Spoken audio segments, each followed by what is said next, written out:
the hotel. Yeah. So, your fourth full-length album came out in 2018, Illusion of Love. Yeah. And you did all the touring, the things that come along with putting out an album. And then you took some time, I think, or did you start as soon as that cycle felt finished? Mm-hmm. Were you writing? Did you have an idea for the next record, or did you take some time? I guess like similar process that I have with most of the records, where I'm collecting ideas over time, just like voice memos on the phone, stuff like that. And I had a bunch of those after a certain point, and usually when I've collected enough, I walk around, listen to them, and see if there's something that I feel is really there. And then when I have like 15 to 20 of those ideas, I kind of narrow it down and then start picking ones to focus on more carefully. And then I usually start playing those ideas more often, and then slowly writing melodies and lyrics that come to mind. Yeah. Do you stay organized with your voice memos? I get bogged down. Not really. I'll make a star next to it if I like it. Smart. And then name it more specifically if it's a particular chord progression that I think has a certain feel or a sound that like, no, but it's not. Like I very rarely even back them up, so they like now they go on iCloud, I think. But yeah, for a while it was just like, oh, I hope they're there, and I'm sure there's many that I've lost over time. And then I'm sometimes taking like field recordings as well. So it's all kind of a mess. Yeah.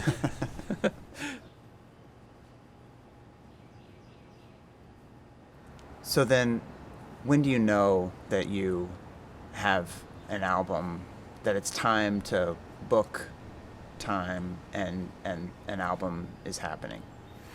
Usually when I have this about 15 songs completed. Mm-hmm. So I want to go in, like, considering that the album's going to be 10 to 12 usually for me, like based on the song length, and that's usually the sweet spot where I like to be able to cut a few. Mm-hmm. And that was actually the case with the Illusion of Love. I had many more. You know, we went in and we did 18 or something like that, and it was obviously going to be too long to play it all at once. So it broke into an EP and then a record. Right. Was it 11, 12 songs? Yeah. So same thing with this. I wanted to have I actually wanted to go in with less this time so that I didn't have. It was a lower budget too, and just did not want to have decisions to make in that way. Mm-hmm. So I think I had 14 or 15, and when they're beginning to end complete with lyrics and the melodies are tight, and I feel like I'm playing them well is another thing, so that I'm not searching as I go in to the studio of like what is the song, and then develop it with you guys and flush it out. Right. Sonically, but the idea should be complete. Was there anything different about the writing process this time? On this one? Yeah.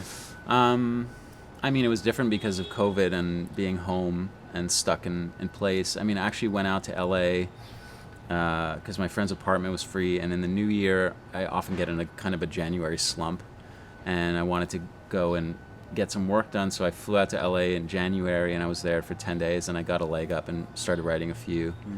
I'm trying to forget now which ones I wrote out there. I wrote Hard to Say the Meaning out there, and like things like that started to gel lyrically.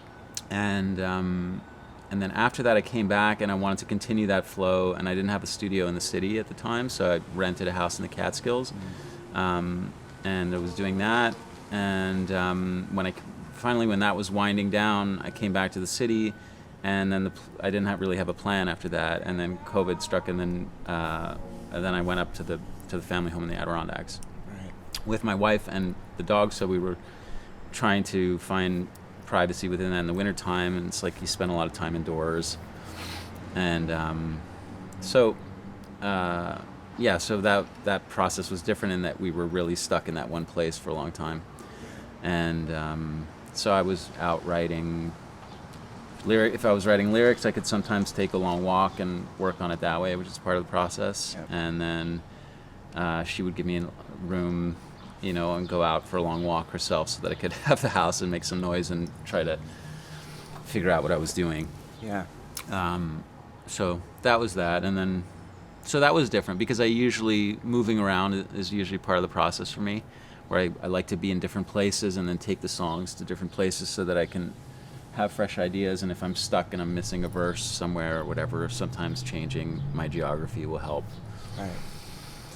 So that was a bit of a challenge, but in other ways it was good because I was able to maybe focus a little bit more than I would have otherwise. There were no other plans or distractions. Right. Did you give any thought when COVID hit and it was clear we were going to be locked down for a while? Did you give any thought to just taking a break and putting things on hold? In terms of writing? Well, in terms of making the album too, because we made it in September, kind of in the middle of things. Yeah. I wanted to roll. Yeah. I had the songs ready and at that point, and it felt like a total wasted opportunity to have basically time be frozen and not get something out of it. Right.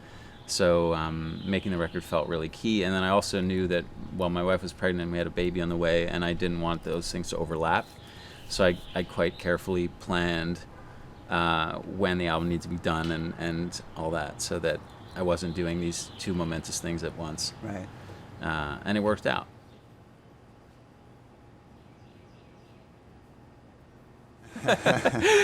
Like some challenges here. I want to talk about, you mentioned openness. Yeah. I remember very specifically, maybe the first rehearsal we ever had in 2012, which was for Stray Ashes stuff, songs. And I think we were at Anthony Lamarca's apartment the first time. And I remember playing You Always Keep Around.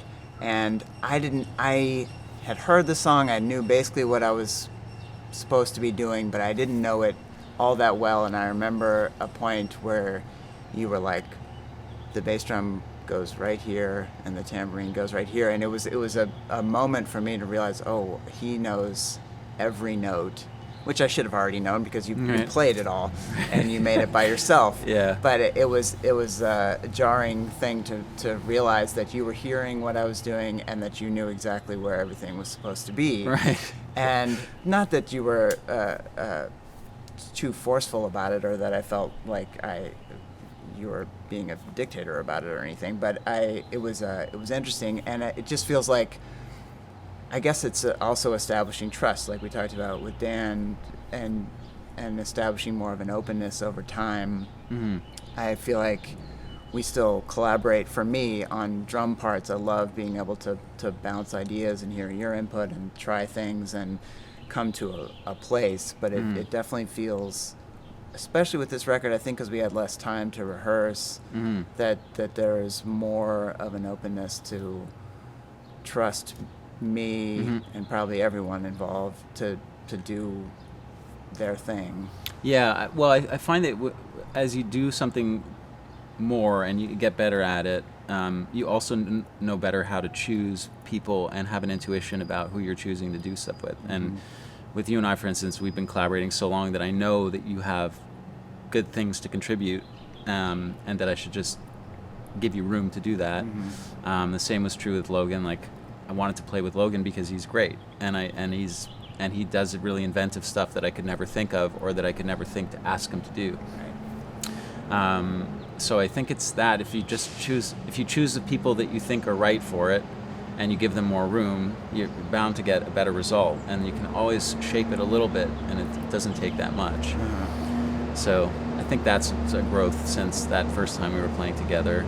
I mean, that album was actually a good example of how controlling I was, because I made it mostly alone. I had some parts added later that I felt were missing or that I couldn't contribute well enough. But I wanted to try to make something entirely alone because I didn't know anybody at the time that was the right person to contribute. Right. Yeah. And maybe having done it all yourself, it allowed you to recognize what you were going to want from other people. It allowed openness to you know your limitations, and if you're playing everything and you hear where you're limited and where where your signature performance is actually worth something. Yeah. I feel like there's a level of, I don't know if it's understatement, but this record feels a little more intimate in several ways. I think for me, there's lyrically, which I'm sure we'll get into, but even sonically, there aren't any big rockers like In the Sand or 6 and 5. And I think even just, I think of making records with Dan and him being very hi-fi and creating there's a real sonic landscape almost on each instrument. And this one feels a little more focused. You mentioned the kind of 70s Rumors drum sounds. I feel like the drums are a little tighter and every instrument is really carrying its weight, if that makes sense, rather than fitting into this broader sonic landscape. Do you feel that way, or was that a conscious choice, or is that how it just worked out for these songs? You mean in the sense that it's a different landscape that is not quite as well? I guess in terms of the rockers, that's just a preference, like where the types of songs that I end up writing, I don't really have any control over. So when I was writing those more aggressive and more urgent songs, some of those I was writing in studio space that I had, and I was playing a lot with louder guitar, and it was just the mood that I was in to make more noise and I guess it was to release whatever angst I was feeling. And these songs ended up being a bit quieter and more ballads. And in terms of the soundscape, I wanted to leave a little more air and have the arrangements be a bit more simple, which they didn't end up necessarily being more simple. They just ended up being more sparse. Right. And I think that was just refreshing to me at the time that I made it. Just not adding things for the sake of it, like Dan and I would add some things to a song, see how it added, and it's just like, well, what happens if we just take it away? And then you're listening to it without anything, and sometimes it's hard to decide, but we just made that decision a few times. We're just like, just leave it out. Just leave it out and just leave it kind of vacant. It leaves room for vocal performance to take over lyrics. I think that's what I mean by intimate, direct. Kind of the message is in the vocal delivery and in the lyrics, and that's really a prominent thing. It really feels like we got to a place where the music was truly supportive of the song for this. Have you made any kind of conscious effort to change your focus in or hone your vocal delivery as you've gone on? Was there any? I guess it hasn't been a conscious thing, but I notice it when I listen back that there's a bit more dancing in the vocal performance, and I've just gotten a little bit better at singing over time, and I think that's just from playing live a lot. And I never practice singing, and I prefer to not be too aware of it, which means that at times I've lacked control in that way, and but I've gotten better with that over time. And there's a lot of words on this album, and so it's never deliberate with figuring out how to sing the stuff. It's just how it was going over time, like practicing them and playing the songs. It just came out that way. Yeah. Is there, when you're recording the vocals, I'm never around for that. Is there a lot of back and forth with Dan, or you about the performance? Yeah. I'll ask him for his feedback. Just if he's buying it. Usually I feel that myself. If you get in, how it is. If you're in your head, or sometimes you're having a great take, feels good, and you don't have to do many. And sometimes it takes a little while because there's the pressure. It's kind of like doing a thing like this. There's pressure. You feel like you want to get it right, and then there's the characters that can come into your head. I don't feel any pressure. Yeah, yeah, right. I mean, it's you know how that stuff is. It's and that's that's the kind of thing that you're telling yourself when you're doing the takes, and it's unnatural singing with headphones on, and the music's no longer moving through you. You're not playing. That's the other thing for me. While playing and singing is important, and I'm you know when we're cutting the final vocals, I'm usually not playing something, so that it's hard to get that feeling. So he's good at telling me, you know, if he thinks it's where it should be, and I'm usually, when I listen to it, I know, you know, sometimes I come back and I hear it and I think, I don't know, I just don't like whoever it is that's coming back at me, you know, just like I don't relate to it. So it's kind of just going on gut with that stuff. Have you ever done it while playing guitar, or found that you needed to for any particular performance? A few songs where, like with I Never Knew, I actually, that was actually from the demo, and I performed that one live. And we tried recutting it, or I think actually we didn't try recutting it, but we just decided not to, because in the past, that happened actually with the last record with All These Kids I Never Knew. I had to cut the demo, and I recorded it kind of simplistically with a single mic on the piano, and we tried to redo it. We had a really nice piano, and tried to redo it separately and cut it a little more sleek, and it didn't work. I didn't like the performance, and it wasn't good, so we used the demo version. Yeah. So some of those songs now I know when they're really delicate and it's just going to be a sparse instrumentation, sometimes the feeling comes across better if it's just done live, played together, and then you're just dealing with what you're dealing with sonically. But if the mood is right, you can kind of give and take with that stuff. When did you realize that Antelope Running should be the title? I guess with the it makes me laugh because I remember joking about the animal names and stuff, and when I brought it up to Jen and to a couple friends, they were like, I don't know, dude, like we're done with the animals, and you know, tired of animals. And I said, well, it's not the band name, it's the title, you know. Right. I just couldn't get away from it, and I that song to me felt like the most. It's one of the songs on the record that I'm most proud of, but it also embodies the themes to me most completely. Mm-hmm. And the moment of that lyric in the song also had a specific meaning to me personally, and so I just couldn't get away from it. And it's short and sweet, and I don't know, I liked it. And for the symbolism of it, and how I related to it, and I don't know if I could say much more that would be meaningful, but yeah, I just liked it. It's great. Even as you're saying that, I'm realizing how much that embodies the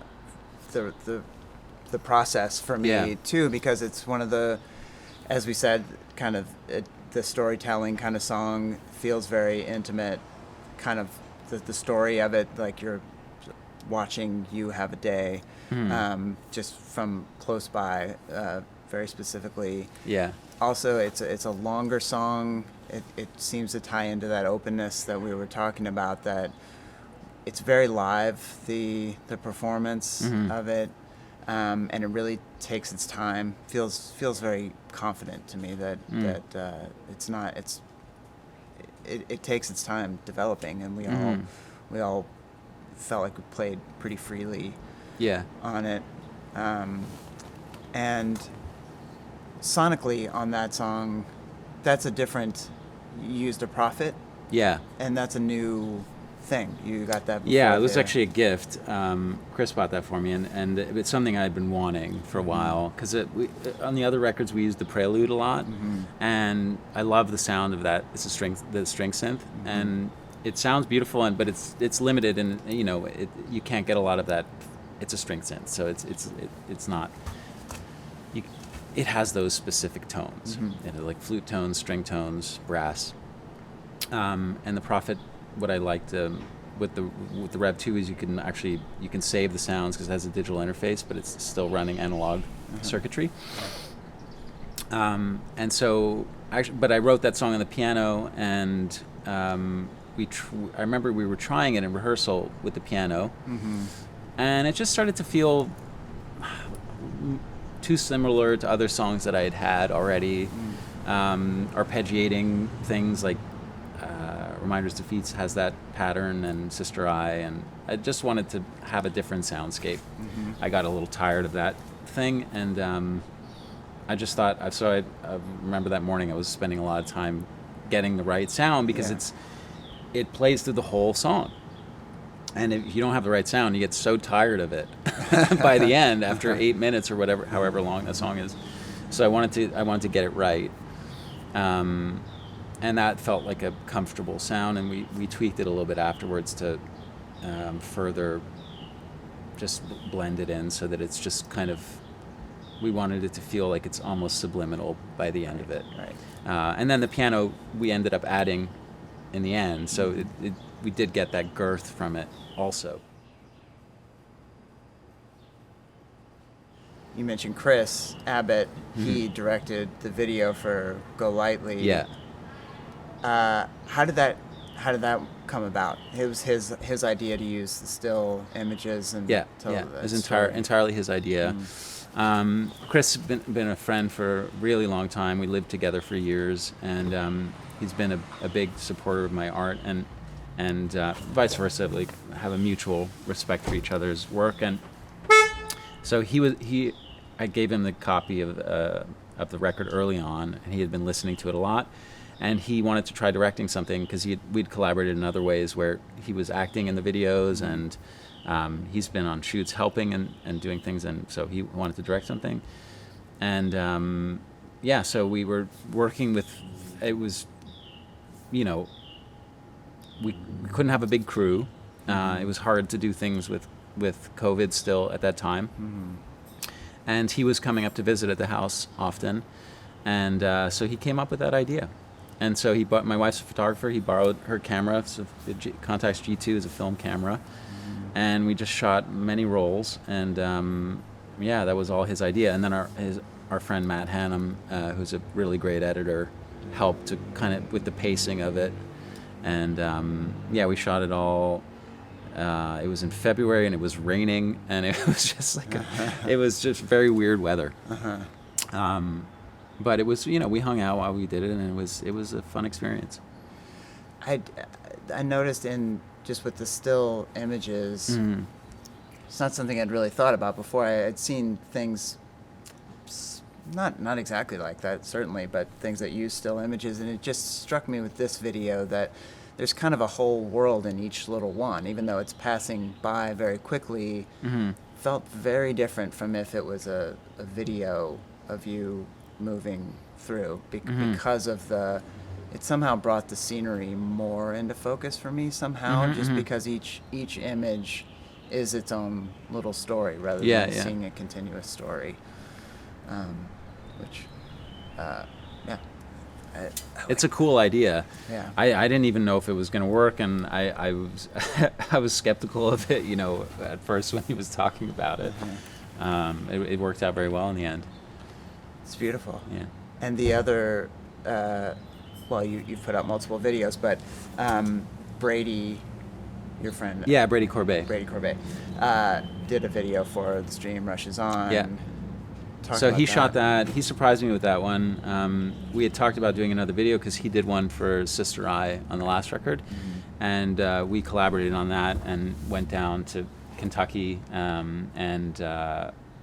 We found the skywriter. We hired this guy to write this very specific thing, and it was a pretty big endeavor. And for this one, he was in Norway with his wife and kid. They had been out there throughout the whole pandemic, and so he just shot this with his brother-in-law, and then he had acquired that other footage from the Coast Guard. Right. And so he put that together and sent it to me basically done. Wow. So it was, again, like kind of trying to work remotely and doing the best that we could. and it ended up quite a nice compliment to the first video because it has that aviation tie-in. Yeah. And I love it. That song also, it's pretty sparse in the arrangement. Kind of what we were talking about before. You really zero in on the vocal performance, but also sonically feels different. There's only like 3 aspects of you have the drums that Dan programmed, delayed, and then which keyboard is that? That's also the synth Prophet, yeah. And your vocal performance, and what else? That's it. Just those 3 things. And then at the end, we layered the Prophet came in the high register and the low, just to create a bit of a crescendo. But yeah, that was just the simple way that we wanted to do it. And that also, we added other stuff or talked about adding other things. But it just felt like such a nice world to be in. And if the listener was patient enough, it felt like you could be rewarded.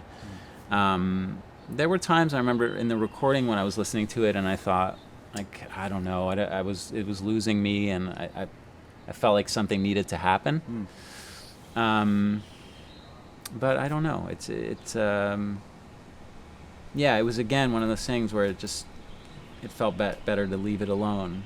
So, I guess listeners have to decide if they get bored or not, and I think it works. Yes. And so, that's how we left it.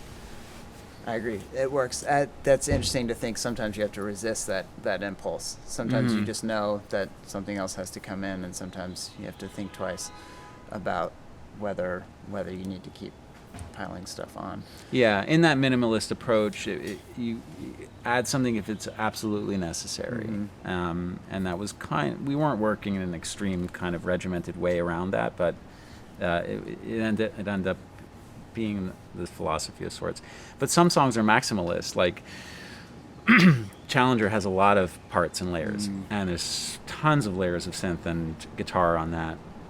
And it just felt better to pile stuff onto that one, and then move things around, and Who played those toms behind my back after I left on that song? That was Dan. I ended up playing high, like rototom style on, or like not rototoms, but they were these little hand drums, but I played them with sticks, and they're faint. They were louder in the mix at first, and they're in the choruses of An Accident. Oh, right, yes. But it ended up having like a little bit too much of a cha-cha, so we blended them down, and then it was fine. But yeah. That's nice. Some funny drum stuff. I mean, I'm completely kidding. That tom stuff is exactly what Challenger needed. And the minute I heard it, it was like...